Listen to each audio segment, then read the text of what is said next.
Pensez-vous que mars est juste un mois de transition un peu boueux, où l'on attend patiemment que le vrai printemps arrive? Et si je vous disais que c'est en réalité le mois le plus crucial de toute l'année pour votre jardin, que chaque action que vous entreprenez ou que vous oubliez en mars 2026 déterminera le succès de vos récoltes et de vos floraisons jusqu'à l'automne. Dans cette vidéo, nous allons dérouler ensemble la checklist ultime, le plan d'action pas à pas pour ne commettre aucune erreur. Restez bien jusqu'à la fin, car je vous révélerai pourquoi le plus grand mythe du jardinage concerne justement ce mois charnière. Vous êtes prêts à mettre les mains dans la terre? Avant de plonger dans notre liste, comprenons pourquoi mars est si spécial. Ce n'est plus l'hiver, mais ce n'est pas encore tout à fait le printemps. Le sol se réchauffe, la nature se réveille doucement, mais une gelée tardive peut tout anéantir en une seule nuit. C'est une période d'opportunité incroyable, mais aussi de risque. Les jardiniers qui réussissent ne sont pas ceux qui ont la main verte, ce sont ceux qui ont un plan précis pour mars. Ils savent que c'est maintenant qu'il faut préparer le terrain, littéralement, pour les mois à venir. C'est le moment où l'on passe du repos hivernal à l'action réfléchie. Ignorer ces étapes, c'est comme vouloir courir un marathon sans s'être échauffé. Le résultat est souvent décevant. Ce guide est donc votre séance d'échauffement pour une saison de jardinage spectaculaire. Commençons par la première étape, souvent la moins glamour mais absolument essentielle, le grand nettoyage de printemps. Il ne s'agit pas seulement de rendre le jardin plus joli, il faut retirer toutes les feuilles mortes accumulées, les branches cassées par le vent ou la neige, et surtout, enlever les anciennes protections hivernales qui peuvent étouffer les nouvelles pousses. Pensez à cette étape comme à la préparation d'une toile vierge. En dégageant le sol, vous permettez à l'air et au soleil de le réchauffer plus vite. C'est aussi un acte de prévention sanitaire majeur. Les feuilles mortes et autres débris végétaux sont le refuge parfait pour les maladies fongiques et les œufs de parasites qui n'attendent que la douceur pour se développer et attaquer vos jeunes plantes. Un bon nettoyage maintenant vous évitera bien des traitements plus tard. Prenez une brouette, des gants, un râteau et faites le tour de chaque recoin. C'est un travail physique, mais incroyablement satisfaisant. Visualisez une animation en accéléré montrant un coin de jardin négligé qui se transforme en un espace propre et prêt à accueillir la vie. Maintenant que votre jardin est propre, passons à ce qui se trouve sous vos pieds, la terre. C'est le garde-manger de vos plantes pour toute la saison. Il est donc crucial de l'analyser et de l'améliorer. Beaucoup de jardiniers débutants font l'erreur de penser qu'il suffit de jeter des graines et d'attendre. C'est un mythe. Une terre pauvre ou mal équilibrée donnera des plantes chétives et peu productives. En mars, le sol est encore frais et humide. C'est le moment idéal pour l'aérer doucement avec une grelinette ou une fourche-bêche, sans le retourner complètement pour ne pas perturber sa structure et ses micro-organismes. Ensuite, c'est l'heure du festin. Incorporez généreusement du compost bien mûr ou du fumier décomposé. Ces amendements vont nourrir le sol, améliorer sa capacité à retenir l'eau et le rendre plus facile à travailler. C'est un véritable investissement pour l'avenir.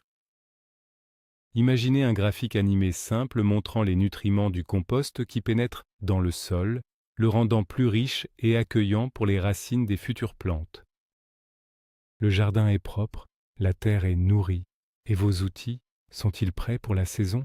Rien n'est plus frustrant et inefficace que de commencer à travailler avec une bêche sale, un sécateur qui mâche les branches au lieu de les couper, ou une tondeuse qui refuse de démarrer.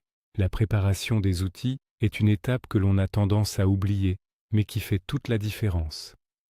Prenez une journée ou une après-midi pour tout inspecter. Nettoyez la terre séchée sur les parties métalliques avec une brosse. Aiguisez les lames de vos sécateurs, cisailles et de votre bêche. Une coupe nette est bien meilleure pour la santé des plantes, car elle cicatrise plus vite et réduit les risques de maladies. Huilez les mécanismes pour qu'ils fonctionnent sans effort et protégez les parties métalliques de la rouille.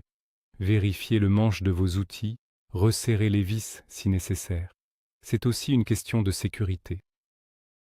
Un outil bien entretenu est un outil plus sûr.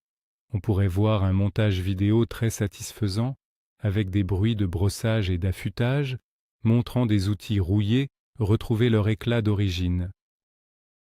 Passons maintenant à une tâche qui fait souvent peur, la taille. Quand et quoi tailler en mars? C'est une question cruciale. Une taille au mauvais moment peut compromettre la floraison ou la fructification de l'année. En mars, on se concentre sur les arbustes à floraison estivale, comme les hortensias de type Annabelle ou Paniculata, les Buddleia, arbres à papillons, et les rosiers, sauf les non remontants. On taille aussi les arbres fruitiers à pépins, comme les pommiers et les poiriers, si ce n'est pas déjà fait. L'objectif est d'éliminer le bois mort, les branches qui se croisent, et d'aérer le centre de l'arbuste pour laisser passer la lumière. Attention, il y a un piège à éviter. Ne touchez surtout pas aux arbustes à floraison printanière comme le forsythia ou le lilas. Ils fleurissent sur le bois de l'année précédente. Si vous les taillez maintenant, vous n'aurez aucune fleur. La taille, c'est un dialogue avec la plante, pas une agression. Pour illustrer, des schémas animés très clairs pourraient montrer où couper sur une branche de rosier, avec un gros X rouge sur les endroits à ne pas tailler. Le temps est encore trop frais pour planter beaucoup de choses dehors, mais à l'intérieur, la saison des semis a déjà commencé. C'est le secret pour prendre de l'avance, surtout pour les légumes qui aiment la chaleur et ont une longue saison de croissance. Pensez aux tomates, poivrons, piments, aubergines, mais aussi à certaines fleurs comme les cosmos ou les zinnias. En commençant les semis en mars, dans des godets ou des terrines placées à l'intérieur, derrière une fenêtre bien exposée ou sous des lampes de croissance, vous obtiendrez des plants robustes et bien développés à repiquer au jardin une fois les risques de gel passés, en mai. C'est une étape magique où l'on voit la vie jaillir d'une minuscule graine.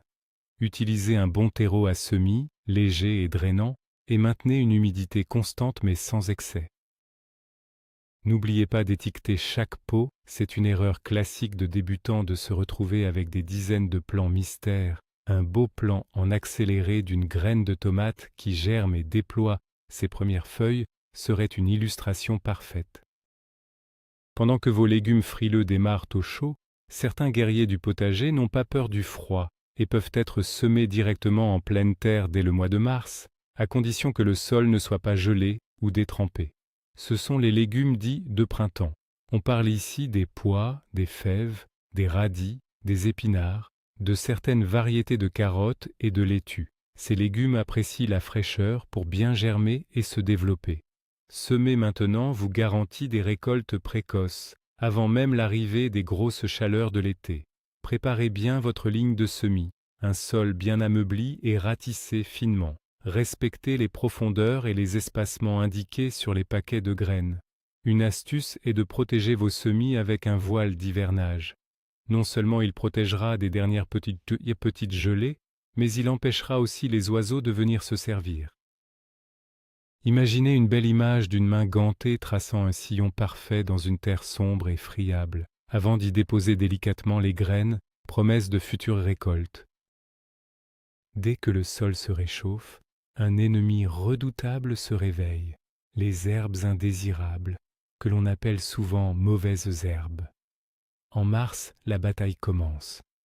Agir maintenant, alors qu'elles sont encore petites et fragiles, est beaucoup plus facile que de se laisser envahir en mai ou en juin. La meilleure stratégie est préventive. Après avoir nettoyé et préparé vos massifs et votre potager, c'est le moment idéal pour appliquer une épaisse couche de paillage. Vous pouvez utiliser des feuilles mortes broyées, de la paille, du broyat de branches, BRF, ou même des tontes de gazon séchées.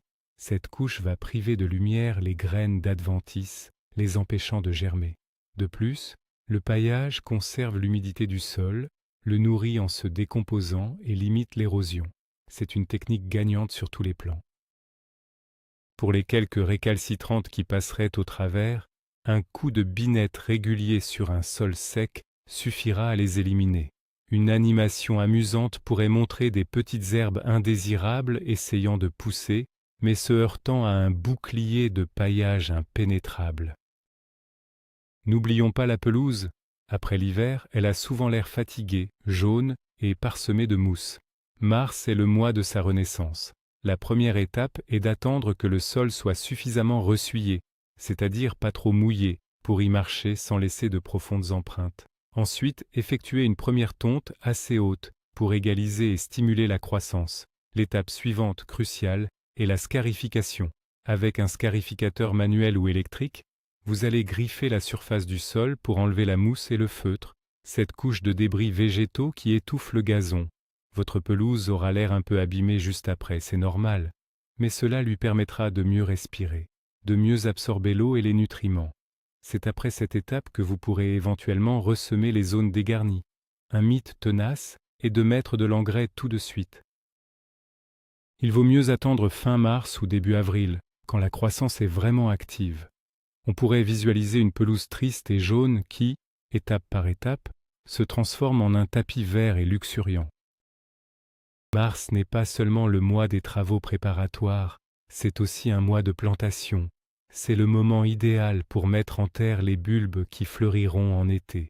Pensez aux glaïeuls, aux dahlias, aux bégonias tubéreux ou encore aux cannas. En les plantant maintenant, vous leur donnez tout le temps nécessaire pour s'établir et vous offrir des floraisons spectaculaires pendant les mois les plus chauds. C'est également une excellente période pour planter les plantes vivaces vendues en godets et les arbustes à racines nues. Leur système racinaire aura le temps de bien s'installer avant les sécheresses estivales. Si vous avez des touffes de vivaces qui sont devenues trop grosses, comme des hostas ou des graminées, mars est le moment parfait pour les diviser. C'est une façon simple et gratuite de multiplier vos plantes et de rajeunir les anciennes touffes.